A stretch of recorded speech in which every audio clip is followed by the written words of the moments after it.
Hi, my name is Mamie Kruger with Your Sleeping Baby, and I help tired parents create independent sleepers in their homes so that everyone can be at their absolute best. I've worked with well over 1,000 families in the last 12 years, and I believe that sleep is not optional if you want to have a happy, healthy family. Let's talk about the dream feed.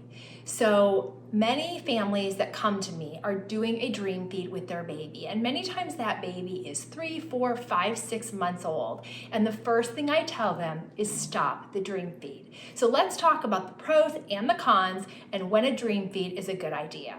So the first pro of a dream feed is that it gives parents extra sleep, obviously. So when you have a newborn, your newborn is typically going to bed around 10 p.m.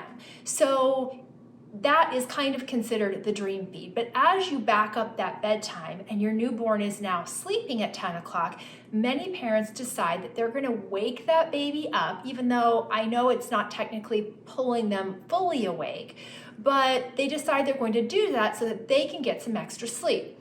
So here's the problem with this.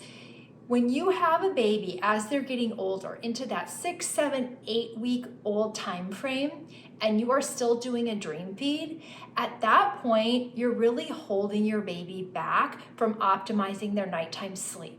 When they're very young, 6 weeks or younger, doing a dream feed is a no-brainer. You're going to do a dream feed because you have a baby that's waking every 3 to 4 hours all night long to eat. So it just makes sense.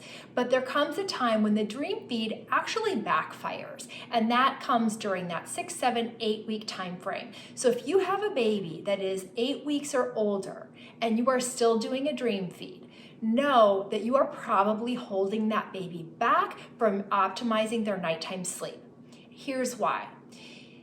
The first stretch of the night, the first 6, 7, 8 hours, is a baby's deepest sleep. So even though I know you're going to say to me, but I'm not really pulling that baby fully awake, I understand. But what you're doing is you are pulling that baby's brain out of deep sleep. So when you pull that baby out of the crib, even if they don't open their eyes, even if you don't unswaddle them and you don't do a diaper change, just the fact that you're picking them up, you're putting that bottle or you're putting your breast in their mouth, they're going to wake up a little bit, even if they don't open their eyes.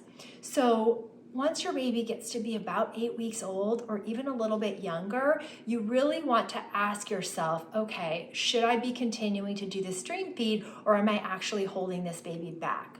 The other thing that happens a lot of times with the dream feed is you actually are going to cause that baby to wake up 3, 4 hours later again. So if you're doing the dream feed and your baby is sleeping all the way till morning, then rock on. Then keep doing what you're doing, but slowly back up the dream feed until you get to that 7:30-ish bedtime, and then the dream feed just naturally goes away. But if you're doing a dream feed and your baby is 8 weeks, 9 weeks, 10 weeks or older, and you find that you're waking your baby at 10 o'clock, you're doing the dream feed, you're putting them back down, and then they're waking again at like 2 or 3 to eat again, that's a sign that you're actually doing more harm than good. And at that point, you want to just drop the dream feed. And many times when you drop the dream feed, you're going to see that suddenly your baby starts sleeping in a nice long stretch, or they're sleeping all the way through the night. So I hope that this has given you some things to think about as you're determining whether a dream feed is the right fit for your family and your baby.